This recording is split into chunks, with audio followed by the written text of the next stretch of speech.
안녕하세요. 모던골프의 이영진입니다. 이번 시간에는 수직 낙하 캐스팅을 알고서 하자. 수직 낙하 캐스팅을 하기 위한 기본 조건들 어떠한 것들이 있는지 그거에 대해서 한번 설명드리도록 하겠습니다. 우리는 지금 수직 낙하 캐스팅에 대해서 많은 사람들이 어떻게 하면 될 수 있는지, 어떻게 해야 수직 낙하가 일반 동작하고 다른지 그거에 대해서 많이들 궁금해 하십니다. 그거에 대해서 제가 한번 설명해 드리도록 하겠습니다. 분리해서 설명해 드리도록 하겠습니다. 수직 낙하, 뒤에서 이렇게 되는 것이 수직 낙하를 한 겁니다. 근데 겉으로 보면은 전혀 모릅니다.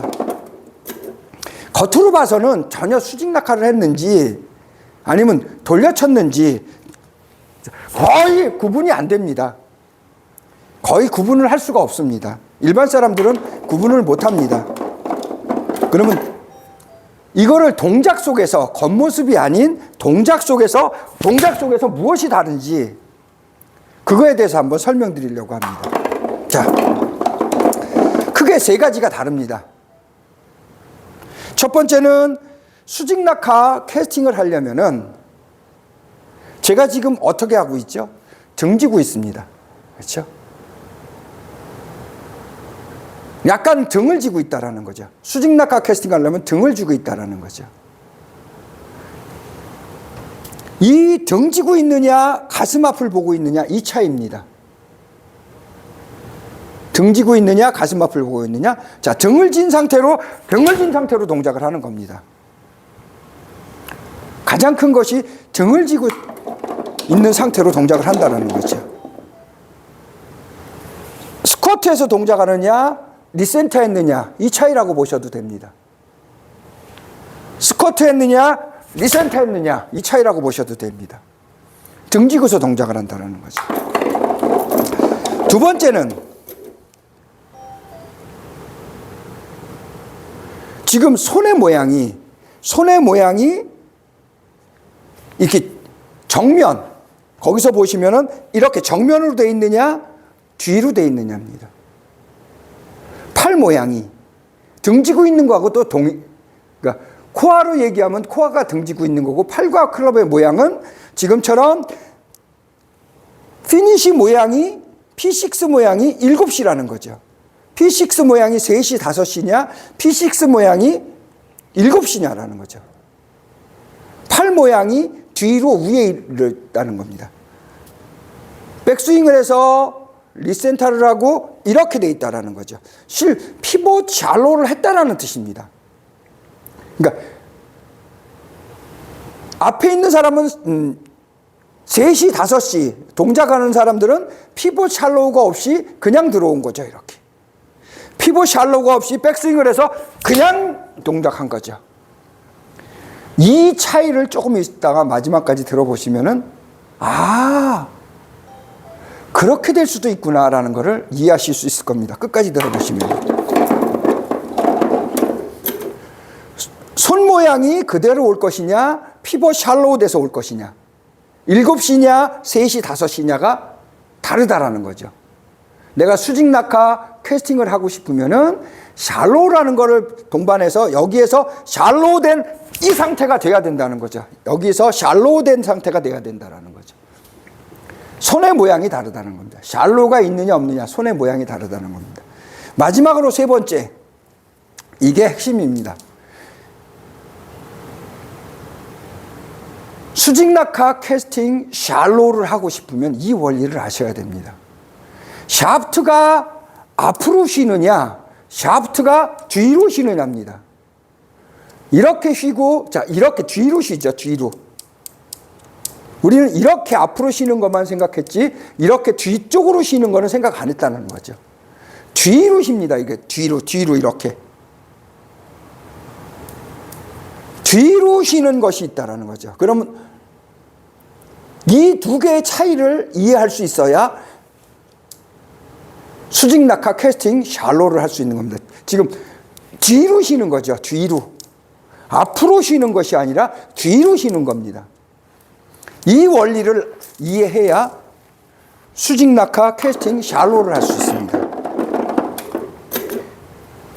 등지고 이 모양의 샤프트가 어디로 휘느냐? 앞으로 휘는 것이 아니라 뒤로 휘는 겁니다. 뒤로. 이렇게 뒤로.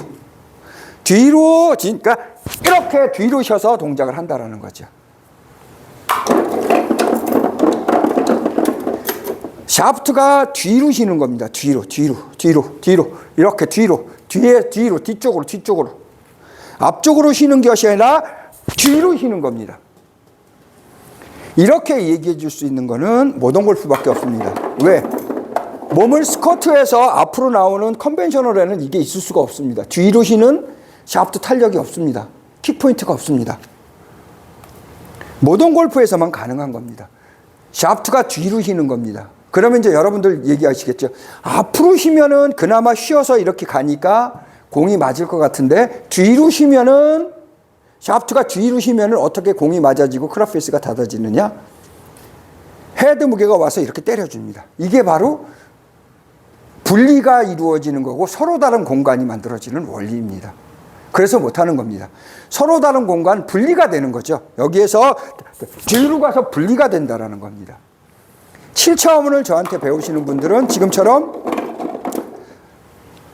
이렇게 되면서 분리가 돼서 서로 다른 공간으로 얘가 빠져나간다는 거죠. 1000% 맞아집니다. 여기서부터 헤드 무게가 작동되고 그래서 커틀벨의 무게가 더 무거워지는 겁니다. 여기서부터 커틀벨이 더 무거워져서 공이 더 무겁게 날아간다는 거죠. 휘는 것이 뒤로 휘면서 공이 맞아지는 원리, 휘임이 샤프트 탄력이 틀리다라는 겁니다. 여기에서부터 임팩이 되어지고 여기서부터 커틀벨이 동작이 되어지기 때문에 훨씬 무겁게 맞아지고 훨씬 거리가 많이 나갑니다. 이것이 7차원의 비법이고 7차원의 마법이죠. 뒤로 샤프트 탄력이 되면서 이렇게 되니까 더 멀리 갑니다. 여기서 비법을 더 공개하자면 제 오른쪽 다리 모양을 잘 보십시오. 앞으로 돌아갑니까? 뒤로 돌아갑니까? 제 오른쪽 다리 모양을 잘 보시면 어디로 돌아갑니까? 뒤로 돌아갑니다. 이렇게 해서 이렇게 앞으로 돌아가지 않습니다.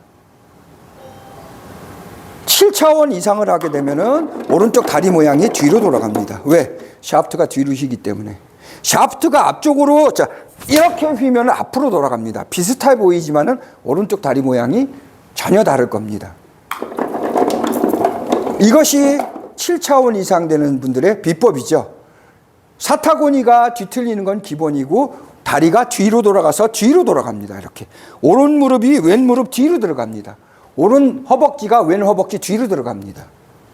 그것이 수직 낙하 캐스팅, 샬로우를 하는 거에 대한 겉으로 보이는 형상입니다. 이 정도로 많은 부분이 다르다라는 거죠. 겉모습은 비슷해 보이지만은 굉장히 많은 부분이 다르다라는 겁니다. 수직 낙하 캐스팅 샬로우를 할 줄 안다면은 골프 인생이 달라지고 샤프트 탄력, 킥포인트를 앞쪽으로 하느냐, 킥포인트를 뒤로 갖고 가느냐, 뒤에서 쉬느냐, 앞에서 쉬느냐에 따라서 어마무지한 골프 인생이 달라지는 겁니다. 자, 이번 시간에는 수직 낙하 캐스팅 샬로우가 어떤 형상으로, 그게 무언지, 어떤 조건, 할 수 있는 조건과 형상에 대해서 한번 설명드렸습니다. 수직 낙하 캐스팅 샬로우를 하고 싶으신 분들은 최소한 샤프트가 어떻게 휘는지, 손 모양이 어떻게 되는지, 등이 어떻게 되는지 마지막으로 추가한다면 핵심 중에 핵심은 뭐냐? 코어축의 힘입니다. 코어축을 얼마나 강하게 쓸 수 있느냐에 따라서 이것이 가능하기도 하고 가능하지 않기도 합니다. 자, 이번 시간에는 수직 낙하 캐스팅 샬로우를 어떻게 하면 할 수 있느냐, 어떤 조건으로 할 수 있느냐에 대해서 간단하게 설명드렸습니다. 모던골프의 이영진이었습니다. 감사합니다.